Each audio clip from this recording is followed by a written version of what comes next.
Good evening from Kuala Lumpur, my home office.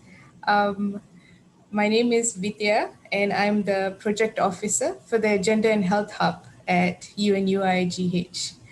So just a few lines of introduction about UNU-IIGH and the Gender and Health Hub. यहाँ charge लग सकता UNU-IIGH is, give me a second, multitasking.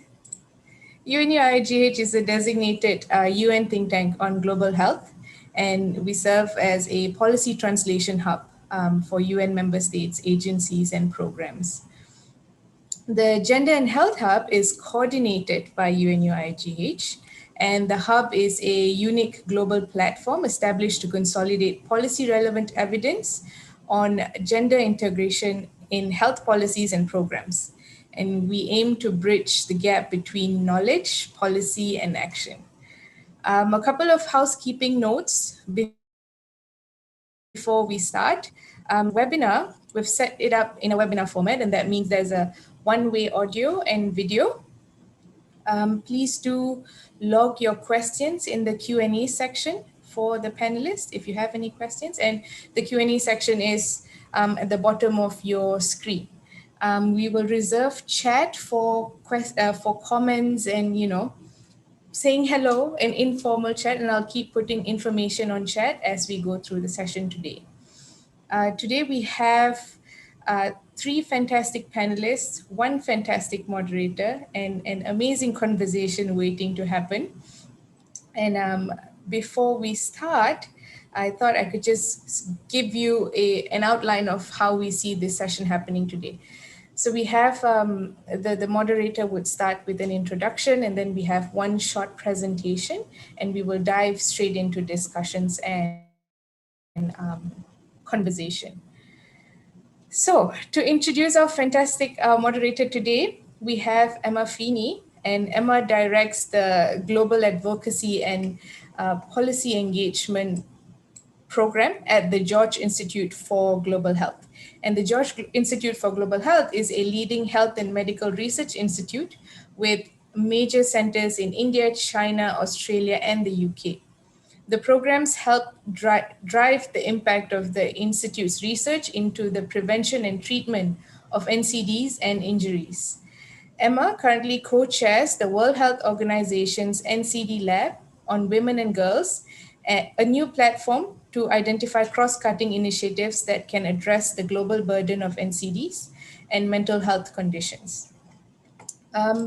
Before joining the humanitarian and international development sector, Emma spent a decade as a journalist with organizations including Reuters and the Financial Times.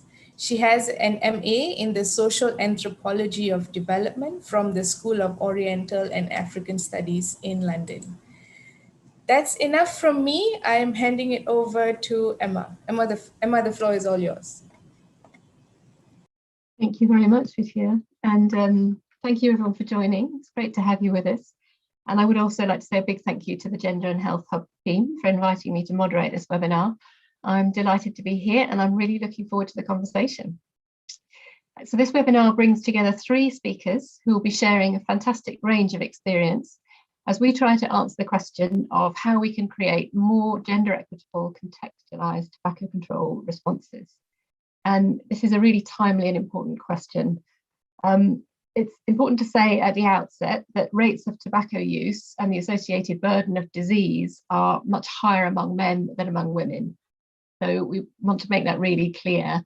And that burden is very much linked to the social norms associated with masculinities. However, because rates of tobacco use among women and girls in low and middle income countries are lower than among men, the tobacco industry has identified these groups as an untapped market, and it's targeting them with aggressive and very gendered marketing tactics. So we're seeing some worrying trends in the prevalence rates of girls using tobacco, which in many countries are higher than rates among adult women, and in some countries they're also higher than among adolescent boys. We know that the impacts of tobacco use are significant and wide-reaching. So a rise in the number of women and girls using tobacco has really important implications for the burden of chronic diseases, such as cardiovascular diseases, cancers, and chronic respiratory diseases, which are already the biggest killers of women globally. Unfortunately, the very gendered approach taken by the tobacco industry in its marketing campaigns hasn't so far been matched with a similarly gendered response on the part of tobacco control and research communities.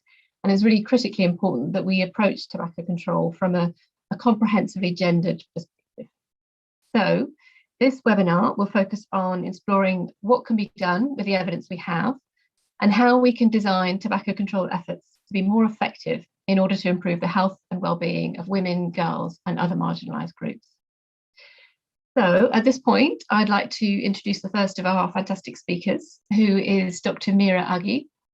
Dr. Aghi is a behavioural scientist and communications expert. She has expertise in the design and evaluation of communication and education interventions for behavioural changes, with a special focus on issues of women, children, and tobacco. She obtained her PhD in psychology from Loyola University in Chicago and has an honorary professorship in behavioural science from the Universidad del Salvador in Buenos Aires in Argentina. Dr. Meera's outstanding work as a researcher, community health educator, and advocate to prevent tobacco-related diseases has been honoured by numerous awards. So we're honoured to have her with us today, and she is going to put this discussion into context for us by looking at tobacco as a risk factor in women. Now, we know that sex-specific factors such as hormones, genetics, anatomy, physiology, and organ function affect our response to tobacco, and therefore our rates of intoxication, our dependency, and the damage done to our health. And these sex-specific factors interact with gender, by which I mean the social and cultural norms, identities, and relations that structure our societies and shape our attitudes and behaviour. So Dr. Aghi is going to tell us about the implications for women's health outcomes if they use tobacco. And Dr. Aghi, the floor is yours.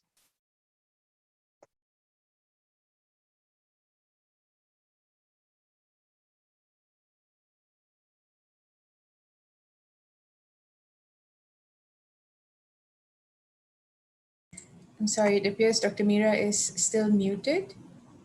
Dr. Meera, could you unmute yourself? Please. Yes, we can hear you now. I'll share your screen in a bit. Yeah.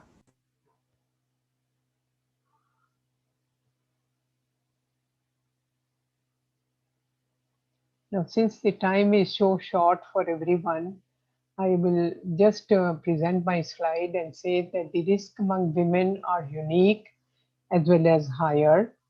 Smoking is casually linked to cervical cancer, leading to a leading cause of death from cancer among women in the LMICs. There is also some evidence linking active smoking and exposure to secondhand smoke to increase breast cancer. Now, compared with non-smokers, women smokers have 25% greater relative risk of coronary heart disease. And women are twice as likely to develop lung cancer if they smoke the same amount as men, if they are the same age and have the same smoking history, and to develop lung cancer at an earlier age. Thank you. This is what I would just present as an offshoot, and then we will come back to specific questions. Thank you.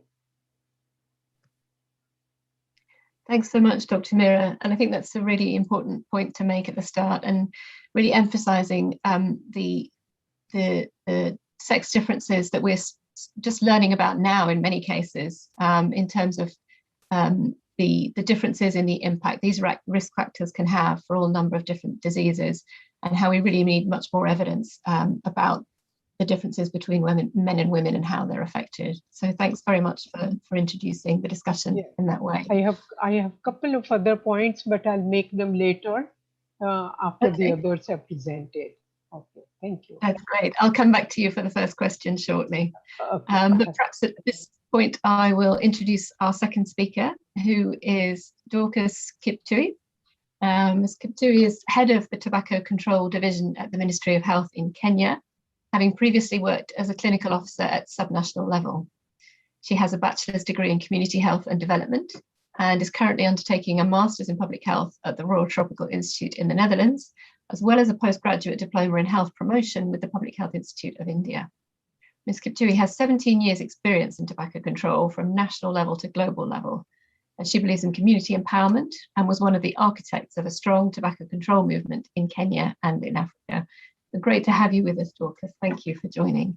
And perhaps I can put to you the first discussion question, which is, from your experience, could you share with us, please, some examples of gendered tobacco control policies or programs that have been successful, and perhaps tell us a little bit about what some of the key elements to the success was, please. Thank you. Thank you very much. Can you hear me? Yes. Yes. Okay. Sorry, I'm having problems with my computer, so I'm using my phone. I have worked in Kenya since 2004 on tobacco control. And at that time, we worked to facilitate the ratification of the WHO FCTC by the Kenyan government. And in 2007, we managed to have a comprehensive national legislation, the Tobacco Control Act, passed by the Parliament in 2007, which further strengthened our movement in tobacco control. And from my experience, some of the key issues that are gender oriented in tobacco control is not only about tobacco consumption, but also in tobacco production. In tobacco production areas in our country, most of the labor is from women and children.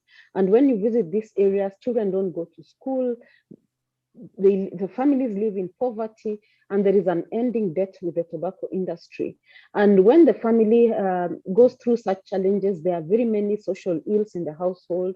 Also, there is a lot of polygamy, and many women in tobacco growing areas during the curing period, there is a lot of miscarriages or abortions among pregnant women. And also their children suffer from malnutrition because in their farms, they have small land, and that is totally covered by tobacco, so they don't have food. And many of the children actually undergo malnutrition. So, and when it comes to tobacco products, there were products that were manufactured or marketed as if to target women. And in fact, currently, those are some of the things that we see in our country, that it shows as if women empowerment, because in our country for a long time, there was discrimination against women, and the women were not empowered. And so some of the things that they did were to influence women to also consume tobacco, as if to demonstrate their empowerment. So in our legislation, and also, in addition, majority of the tobacco users, particularly smokers, are men who are husbands, they are fathers, and they used to smoke at home. And in the home, maybe the children and the wife don't smoke. So some of the legislation we have put in place is to also ban smoking at household levels and where children are cared for, to protect the women and children. Secondly, we have we have policies to create awareness with particular messages targeting women and also targeting children and also targeting men and youth as well. In the tobacco growing areas, we are working with groups of farmers who previously grew tobacco to actually use them to give us information and to pass information that tobacco is harmful not only to their land, but also to their women and to the health of their families. And actually, they are helping us to diversify among farmers, to help farmers diversify from tobacco growing to other substances that can be a livelihood for them. So those are really some of the key issues that we see in our country and some of the policies that we have put in place. And when we develop our messages for graphic health warnings, for example, we have messages targeting women, targeting men, targeting youth, and also targeting protection of children. So these are some of the legislations that we have in place, and also highlighting how harmful tobacco products are on a gender platform, like for reproductive health, causing infertility among men, causing infertility among women, and also causing miscarriages or abortion and congenital malformation in pregnant women. So we have targeted across the board gender issues in our legislation.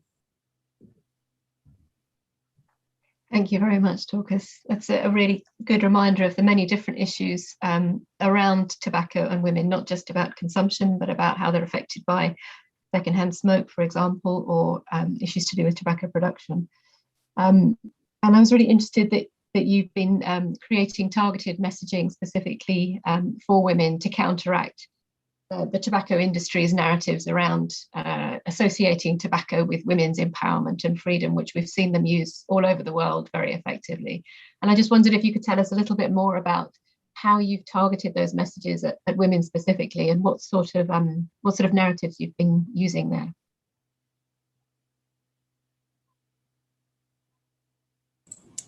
Sorry, Dorcas, you're muted. Oh, sorry. When we did our Global Youth Tobacco Survey and Global Adult Tobacco Survey and other surveys national household surveys that collect data on women and girls consuming tobacco, we have in our dissemination of these messages highlighted that it is not because we see the rise in tobacco consumption among women, and particularly among young girls. And so we use this message to tell them that as a woman, when you smoke when you're young, then it affects your productivity. It is not beautiful to smoke. And we are in the process of developing graphic warnings. And these are some of the things that we are going to even strengthen further to actually discourage young women from taking up tobacco consumption. Secondly, when we show, we had a mass media campaign where a child was crying and coughing from choking of tobacco products. And these are some of the things that we talk about to support mothers who claim a smoke-free environment for their children at home. We also are working with an organization to target youth communication using media, and it is to discuss how unbeautiful, or it spoils the beauty and the pride of a girl to consume tobacco, and also the boys, that it is not cool for you to smoke, your breath stinks and things like that, just to discourage the youth from taking up tobacco consumption. Thanks, Dorcas. Okay, that's really interesting, and I think we might come back to talk more about the messaging later in the discussion, but that's great, thank you. So now I'm going to introduce our third speaker, who is Sabina IIGH. Sabina is a treaty officer focusing on legal issues within the governance and external relations team of the Secretariat of the WHO Framework Convention on Tobacco Control. And the Convention Secretariat also serves as Secretariat to the Protocol to Eliminate Illicit Trade in Tobacco Products, and it has the mandate to support parties with treaty implementation. Sabina has been engaged with the UN since 2006, specialising in the promotion of sustainability and protection of human rights in the context of economic development. She holds a postgraduate degree in international law from the University of Paris 1, Panthéon-Sorbonne. So Sabina, if I can put the same question to you to start with, which was, could you please give us, in your experience, some examples of gender tobacco control policies or programmes that have been successful, and highlight some of the key elements to their success for us? Thank you. Thank you very much, Emma, and really it's a pleasure to be here, and I'm humbled by the experience of my fellow panelists today. So perhaps if I can take a step back, because the experience of implementation of the WHO FCTC is closely linked to the mandate of the Convention Secretariat, which is a global mandate. So we have this overall view that we can share. But maybe as a first message that I would like to convey is that we do have a very strong legal basis to integrate gender considerations in tobacco control. So I will not spend time introducing the WHO FCTC, but I still want to highlight that one of the strengths of this convention is that it is based on evidence. The parties themselves, they're very keen on maintaining this fundamental principle in the decisions that they take to actually guide on how the convention can be implemented. So that leads to a lot of research that is happening in different areas, and we have had research on the integration of gender issues. The other thing that I would like to highlight is that the convention is strongly grounded in human rights. So the preamble already recalls the Convention on the Elimination of All Forms of Discrimination Against Women. So it links the obligations in the convention with parallel obligations that parties have in the human rights sphere, and then there is a specific obligation or a provision in the convention, which is to pay due regard and to integrate gender-related risks into the development of tobacco control measures. So around in 2016, this came up actually as an issue with the Conference of the Party, the governing body of the convention, that we needed more information. Where are the challenges? How do parties implement this? How can they upscale the integration of gender issues into tobacco control measures? So we have published a number of reports, and the latest in date that was considered at the COP in 2018 was specifically addressing this issue. So it really looked at evidence, at challenges, at barriers, and really what can be done and how can parties implement. So I recognize a lot of the measures that were recommended in the presentation that Dorcas just made. And indeed, the finding was, on the one hand, that the tobacco industry doesn't change, that it exploits every single gap and barrier, and it's exploiting the gender norms, and the tobacco control measures have a hard time following up. So we have a gap between the two. On the one hand, a very focused industry that has years of experience, of understanding, of doing extensive research on integrating gender considerations, and on the other hand, what is could be almost interpreted as gender blind policies in tobacco control. So this really needs to be corrected. This year, WHO has also published a very comprehensive report focused on the European region, looking also at evidence on how, I mean, it's focused on women's rights, but there is a global approach to it too, if you go into the content. And for instance, in the numbers that Dr. Mira was quoting, there is one that is particularly gripping, and the fact that, for instance, more than 50% of women who are daily smokers, they continue to smoke once they become pregnant. So it's not just the women's rights issues that really influence the rights of children and of families in general. So in terms of very specific measures, the other finding, if I'm allowed one more minute, is that basically virtually all the core measures in the convention can have a gender angle to it. There are guidelines for implementing these articles that recognize this as part of, again, the parties' obligations. And for instance, there were evidence on parties integrating gender-specific messages in educational efforts, for instance, in prenatal and postnatal care, and involving, quite interestingly, not just mothers or future mothers, but also the family members, the fathers and other people in the household, to first of all break the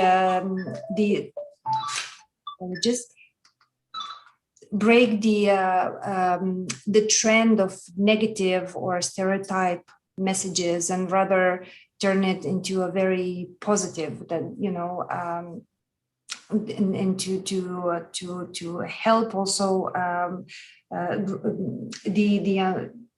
break the image that basically women are weaker, or they need a special item to basically demonstrate their femininity or their strength.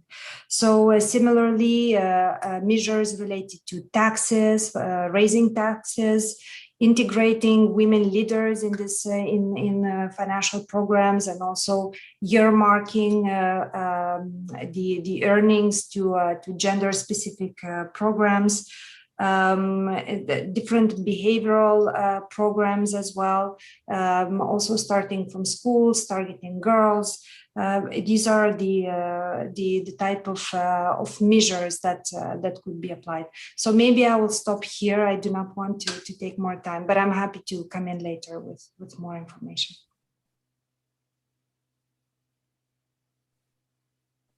Thanks, Sabina. That was great. And yeah, it'd be great to pick up on some more of those points later on, because you covered a huge amount there. And I think, really emphasise some key points about the need for the tobacco control and research communities to catch up with industry when it comes to taking a gendered response, and also the possibility of taking a human rights approach, which I think is a really promising one as well. But yeah, we'll come back to draw out some more of your points. In the meantime, I'd like to go back to Dr. Mira now with the same question. So Dr. Mira, if I can ask you about your experience of gendered tobacco control policies that have been successful, and what you think the key to success is. Thank you. I think the sore point the most sore point is that women have to be involved when we are evolving policies or when we are designing programs for them. For example, even the cessation program should take into account the special needs and special problems that the women face. As research has shown that women may be more likely than men to smoke to manage their mood. There is evidence for that. And coping with stress is a stronger predictor for them to continue tobacco use. Smokeless tobacco use among high-income women is reported to be linked to taste, digestion, odor, whereas low-income women reported to be linked to coping with abuse, when they are abused in the family or when they are abused by their husband, they have no way to abuse back. So they resort to chewing tobacco. And dealing with hunger pangs, they cope up with hunger pangs with chewing tobacco to get energy, perking up their work. And we also know that nicotine replacement therapy has been reported to be less effective for women than for men. So, and the withdrawal symptoms are stronger, especially during menstruation. It's a common myth among the female women from the upper class that they can lose weight by smoking cigarettes. So I think that, such misconceptions and such obvious problems with women have to be brought up only when you involve women. And I saluted our Kenyan presenter that, she's talking about women.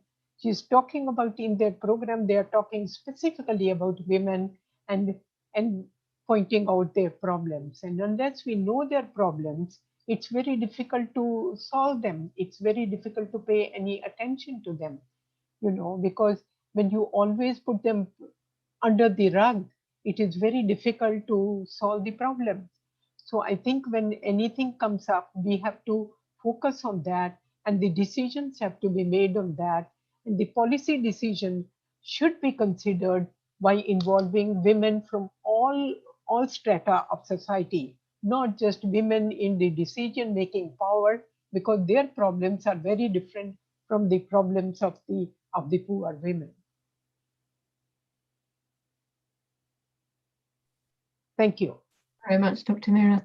Yes, sorry, did I cut you off? Were you about to continue? Okay. Are you talking to me? Yes, I was just checking that you finished your point. I think I finished. I even wanted to say that, you know, lots of programs talk about women when they are pregnant and women of the childbearing age. But I think we should look at women as women also, you know, besides being child bearers. And also when we are talking about the young women, I think we should be talking about diseases. We should be talking, as the Kenyan friend told us, we should be talking about their, you know, their appearance and what it does to them, you know, how ugly they look and all that. And I think these are the things that we have to specify. And unless we make these studies very specific, we would not know what appeals to women in different stages. And we have to do that, or whatever appeals to them at different ages and different stages. Thank you. Thank you very much, Dr. Mira.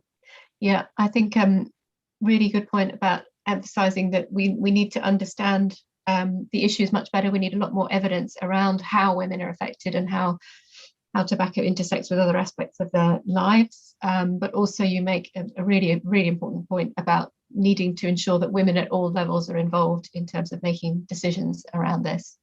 But I think what you were saying also leads really nicely on to the next question I'd like to put to our panel, which is about the messaging, actually. So picking up on some of the points that have already been made, how do we avoid inadvertently reinforcing gender stereotypes and harmful social norms in our messaging? So we know that the tobacco industry really plays on this idea of tobacco being associated with women's empowerment and independence and freedom and so on. How can we effectively reach women without sort of serving to emphasize the sort of gender norms that we're trying to get away from? And I wondered, Dorcas, if I could start with you and also bring in a question that we've had in the Q&A box, which was about the messaging that you were talking about earlier. We had a question saying, was there any impact analysis performed after introducing the messaging, and was there any shift in tobacco uptake among would be great. Thank you very much. And I would like to follow up also on what the previous speakers said about tobacco use and gender being entrenched in human rights. I think in our legislation, we also try to say that it's a right to be informed, it's a right to be protected from harmful environments, and also that there is equality in our constitution. For the first time, there is it has been accepted that all genders are equal and all people are equal, that we should be able to protect them equally. And one of the things that we did was to counter messages that tobacco industry tries to promote, because some people believe that when you smoke, you lose weight. But the truth is, when you smoke, you kill your taste buds, you don't eat well, and therefore you're not losing weight, but you're actually getting malnourished. So these have been in discussions. We've had the same health graphic, we've had the same text warnings for a long time. We are working on reviewing them. And these are some of the things that we are actually putting in there. And since we had our first legislation in 2007, we did a global youth tobacco survey thereafter, after 5 years, and there was a dramatic reduction in tobacco consumption, including among young girls. And many more of them said they wouldn't take up tobacco consumption. And so this is one of the key things that we can talk about. There was a reduction. Just a few, last week, I think Kenya had launched a new policy evaluation with the University of Waterloo.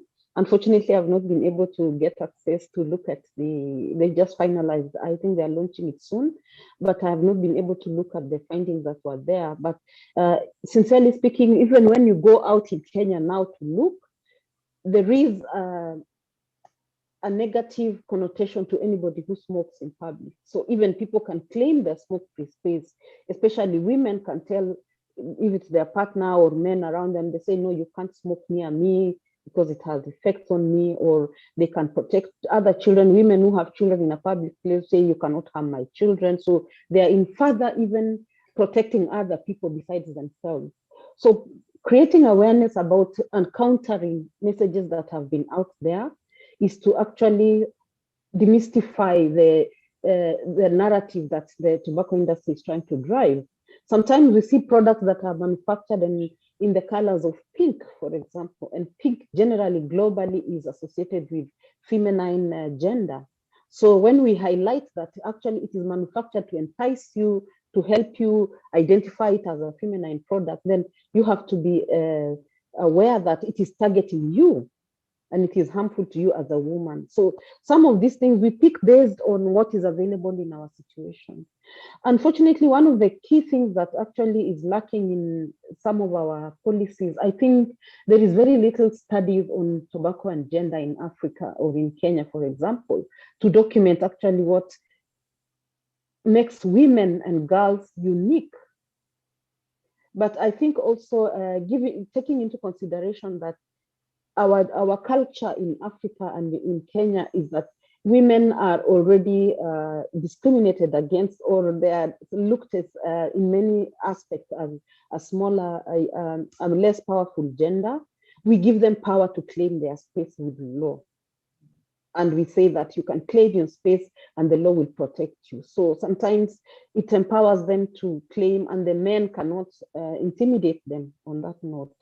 And also to tell women that smoking does not prove you have gone to school, that you're educated, that you are more financially empowered and you have freedom as a woman, but actually it diminishes your power, it diminishes your achievements, because it will soon kill you, it doesn't look nice on you, and it spoils your teeth, it spoils your smile. And so it's just to counter some of the things. But we have been able to do this in conversations, but we are entrenching them also in graphic health warnings that we are working on in Kenya. Thank you, Dorcas. And I think Have I answered the question?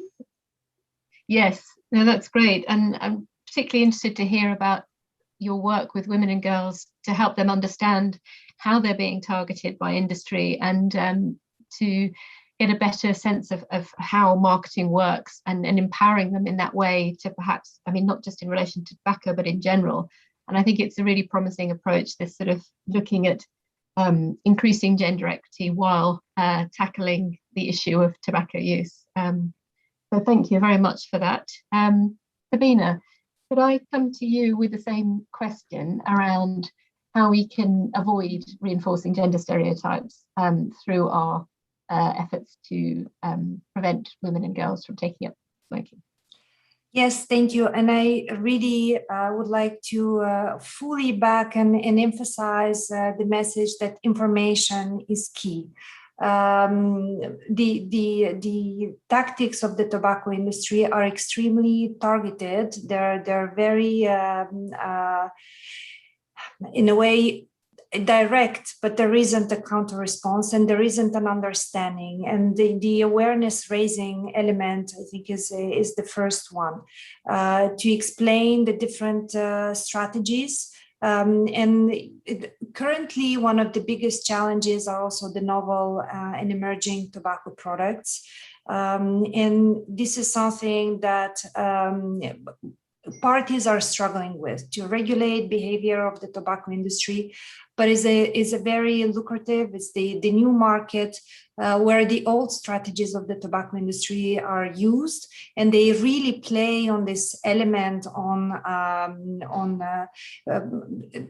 producing actually alternatives to harmful products, branding them as products that are healthier, that have a lower risk, and based on the same strategy where the slim cigarettes, for instance, were proposed, or light cigarettes, and that was particularly appealing to women.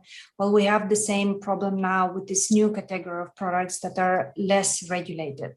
So that's one big effort now in general for vulnerable populations, which is not just women but also youth. So if you combine the two, because that's also the issue when you have vulnerabilities and you have a combination of factors, then of course you are much more exposed to certain risks. So the other step is to really reverse the message of the tobacco industry is trying to propose and rather promote the freedom from smoking rather than the freedom to smoke. So really to give this empowerment message. And I think this is where the risk lies as well, because when we speak of vulnerabilities, then we tend to portray a certain segment of the population as a victim, or beneficiary / victim. And it's very important to actually give the message that no, women are not victims. They also have the power to decide and to decide how they're going to, what habits they're going to adopt, how they're going to protect themselves, their families as well. But I really agree also with Dr. Mira that there is the individual rights, and then there is all the impacting and the connected ones as well. So really inclusion is very important. And in decision making, inclusion in decision making, inclusion in the development, and really talking to the concerned persons to actually check whether the measures were effective or not, and what can be tailored. So that's really an approach that goes beyond non-discrimination, and it really factors in the wishes, the knowledge, and the capacity to adapt and to change behaviors. So another element that I wanted to highlight, because we do tend to, when we speak about gender, very often we will focus on women's rights, but there are other groups that need to be taken into account. So for instance, when we did this research in 2018, we found that really there was little evidence still on LGBT groups, and that's very important to consider as well. And similarly, the young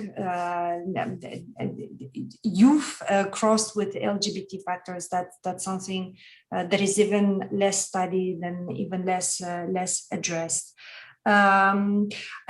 Perhaps this is a little bit of a more high level reflection, but there is this in the context of the SDGs agenda and the rush of businesses to do good, sometimes there is perhaps a misunderstanding of the holistic agenda of sustainable development or human rights. So that's very important to keep in mind, that it's not because you do have smart, gender smart investment policies that this allows you to support businesses, for instance, that are completely devastating for health.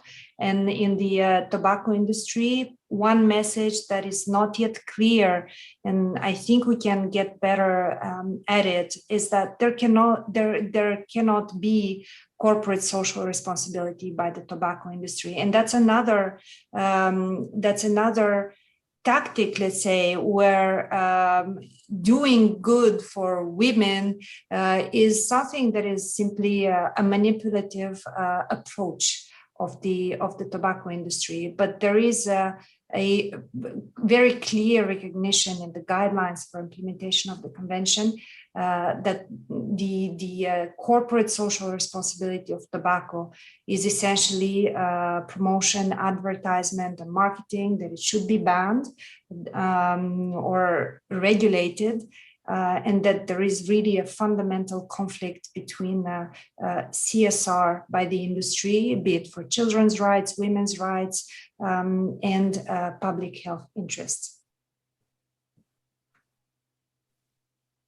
Thank you, Sabina. Gosh, so much to pick up from that. And yes, on your last point, I mean, we've seen how tobacco companies have sponsored women's empowerment programs and so on. And I think it's something that we need to be really aware of and thinking about. But I actually wanted to pick up on an earlier point, because it's also a question that's been raised in the Q&A or related point, which is about how in tobacco control we very much assume binary gender identities.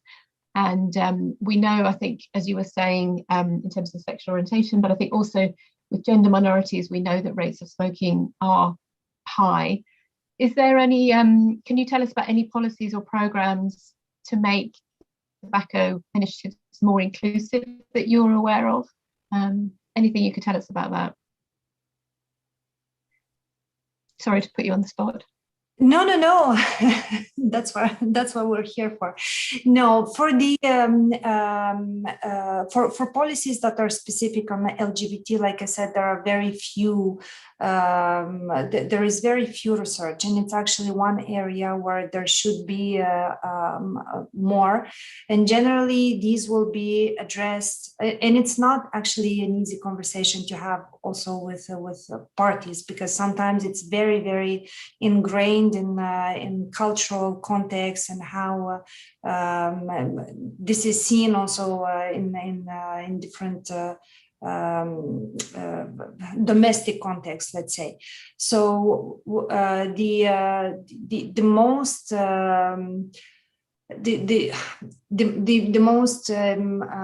how can I say, global approach is really this leave no one behind, and really the inclusiveness. So to make sure that, first of all, there is no discrimination, and that is not only limited to sex-based discrimination, but also gender-based, which, as you highlighted in the beginning, there is a difference between the two. So that's one on collecting specific data and then evaluating that data, and really starting from non-discrimination and going more into inclusiveness, which means to integrate the concerned communities. And one of the measures that was applied in general in gender-sensitive policies that were focused on women, but that's something that is, of course, applicable in the LGBT context as well, is to liaise with the grassroots organization and to really involve civil society. So, and another very important topic is to mobilize leaders in communities. So not just having a high-level approach, and perhaps that's a point that I wanted to make, and I missed it. But it's a false hope and idea to think that one actor can solve it all. It's really a multi-sectoral action, and really involving the communities is part of that. And I believe that there was also a question in the chat about fathers' role, and I made this point, so I feel I feel concerned. I don't know if I can address it in 1 minute, but yes, there were studies, and there were studies in the US, for instance, and the behavioral programs were focused on enhancing women's skills to negotiate with their partners. So to explain to them, what the impact of being exposed to smoke is, and to really make it in a way a family affair, that there is a smoke reduction effort both by the partner and the women concerned. Thank you, Sabina, and thank you for addressing the question in the chat as well. That's great. Dorcas, I know you want to follow up on the issue of gender minorities, but I'm just going to go to Mira first, and then we'll come to you in a second, if that's okay. So Dr. Mira, over to you on the issue of how we avoid reinforcing gender stereotypes. I think the biggest problem which Sabina brought up also is the tobacco industry and also the CSS programs that we have. You know, they work so meticulously. They employ the best people. They go to and they adopt the best methods to reach people and the best method to appeal to people. And whatever we do, you know, they take that issue up and they do it even better than us. So we are left behind. So that has been our problem, you know, because the the countries or the politicians or the decision makers do not see that very well. It is the people, it is the people who are working in advocacy, who are working with communities and who are suffering.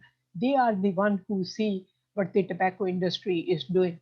For example, right now, the big issue in India is that, you know, despite the fact that we have banned the e-cigarette and the new products, there are papers coming up, there are research reports coming up that, you know, these are better products.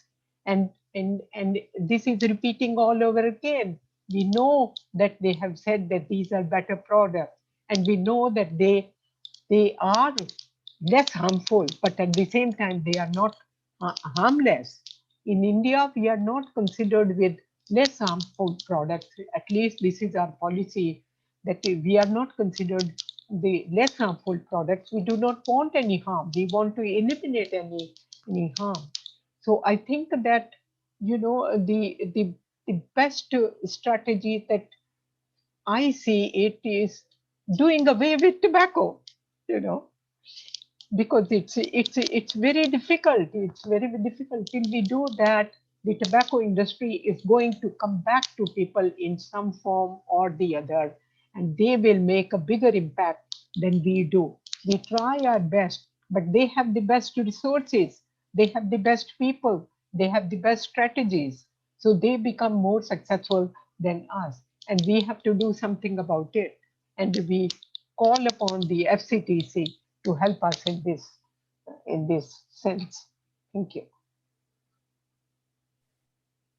Thanks, Mira. Yes, it's a time reminder of the end game. So Dorcas, I'll come back to you, and I'm going to ask you whether you could expand on the point about gender inclusivity, but perhaps also deal with the other question that we've had in the Q&A, which is about the fact that we've learned from other health areas that individual behaviour change interventions are often not the ones that are most effective. And whether you've got some reflections for us on sort of upstream structural policy interventions that may be more successful. So if you don't mind taking those two things together and leaving us with any final thoughts you have with one eye on the time, that would be great. Thank you very much. I think I'll start with the second question on individual behavior change not being effective. And I must say, tobacco control has motivated me to take a course on health promotion. Because when I was developing messages and for tobacco control and also for non-communicable diseases, I realized we were doing it from a health perspective as clinical people or health experts. But you need communication expertise. You need messaging expertise. You even need people to design for you a picture or a message that communicates what you want to communicate. Telling people consuming tobacco causes cardiovascular disease and therefore you need to quit, and you can quit like this and this. This is medical approach. It doesn't work. You need to appeal to the person's emotion and to motivate them to actually want to change and to own up the message and be able to believe that they can change. And I agree that individual behavior change approaches may work maybe for people already consuming tobacco, but in tobacco control policies, you have to make policies that will protect and encourage everyone to stay away from tobacco products. For example, the policies under the FCTC and the Empower increase taxes, enforce ban on smoking in public places, enforce ban on advertising and promotion of tobacco products, increase taxes. All this contribute together to change behavior for the population. But you can only do individual behavior change for people who are already consuming tobacco, for example. And it is also important for them to be in a group therapy that they can support each other. So it's true that you need to do much more population-based interventions, but with specific individual interventions for specific people like tobacco consumers. Secondly, you don't need to do one, it is not possible to do one intervention, for example, ban advertising only. You need also to do other best buys, for example, which have been specified by WHO, while implementing all the provisions of the FCTC. You cannot choose one and say this is going to change behavior. No, you have to make wholesome structural policies and cross-sector interventions that can contribute all to behavior change. On gender issue, I have been privileged to participate in the Conference of Parties to the WHO FCTC, not only as a government representative, but also as a bureau member. And some of the things that we have discussed in the COP about gender have brought a lot of heated arguments because different countries are at different levels in defining gender, categorizing gender, and things like that. But I think we need to take, in my closing remarks, we need to take a life course approach to tobacco control to be able to address gender issues. So that when we talk about, let's say, pregnant women and newborn babies, we can talk about pregnancy, how to get fertility, pregnancy, and healthy baby born and a newborn life protected from secondhand tobacco smoke. Then we talk about childhood. Then we talk about adolescents, what is unique about them. It doesn't matter if they are male, female, or LGBT plus, it doesn't matter, just they are adolescents. It doesn't matter if they are young youth, if they are young adults, if they're elderly adults, whether they are gay, if they are straight, they are adults. How do we approach it? And therefore, in those other small specifications, then we can address those issues there. When we are doing programs for LGBTQ plus, then we include this particular message for them. So thank you very much. Okay, sorry to cut you off. I'm just very conscious of time. Sabina and Mira, if I can give you maybe 30 seconds each to give us your final thoughts. So who wants to go first? Mira, you're unmuted. Would you like 30 seconds to wrap up, leave us with your takeaway? Yes, I think I really support Dorcas that we have to look at each population and we have to look at them at each stages.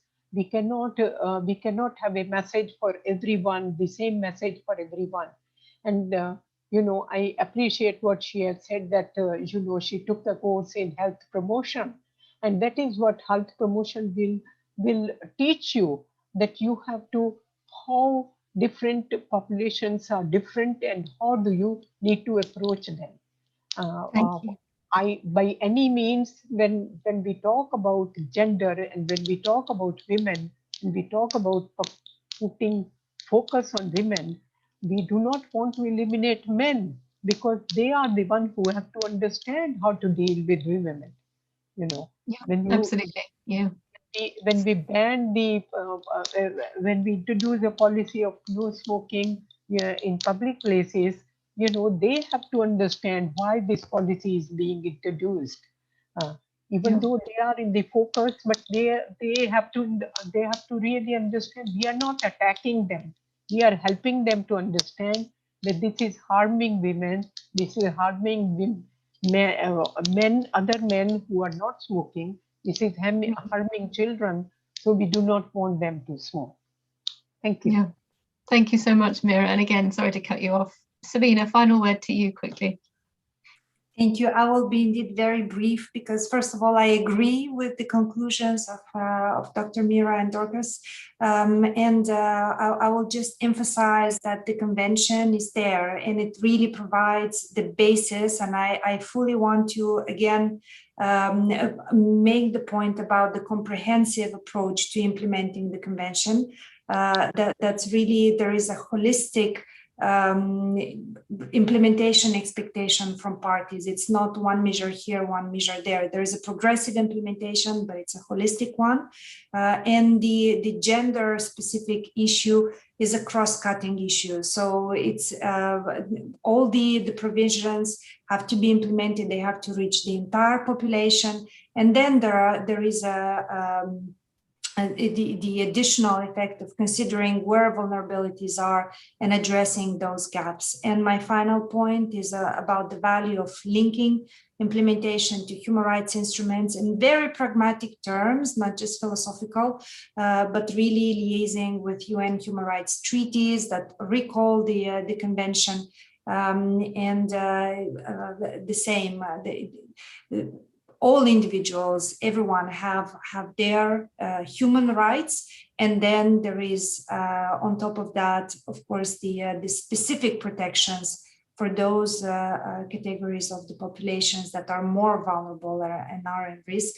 And addressing those populations means not just looking at them as beneficiaries of a program, but really empowering them to participate in their development implementation, and also on having the results, looking at the results together and monitoring. So thank you. Thank you, Sabina. It is a great note to end on. Sorry, if I may just add to Sabina, I think the FCTC is a wonderful instrument that we have, and especially I like the idea of, you know, these are the basic, these are the floor things. You can go up, you don't have to stay with that. You decide things according to your own country, where your own country is, and you can go up as much as possible. You can introduce many more policies to support this, and which is an excellent guide that we have in FCTC. And FCTC, of course, if we use all the articles that it has provided all together, as she spoke about Empower, I think it would be excellent.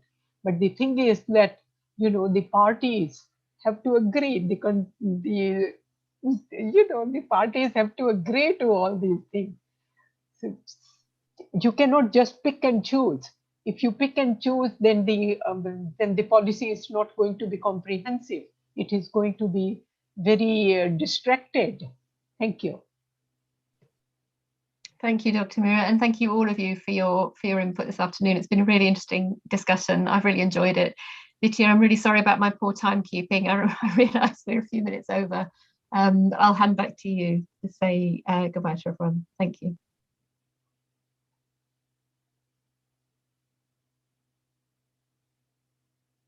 Oh.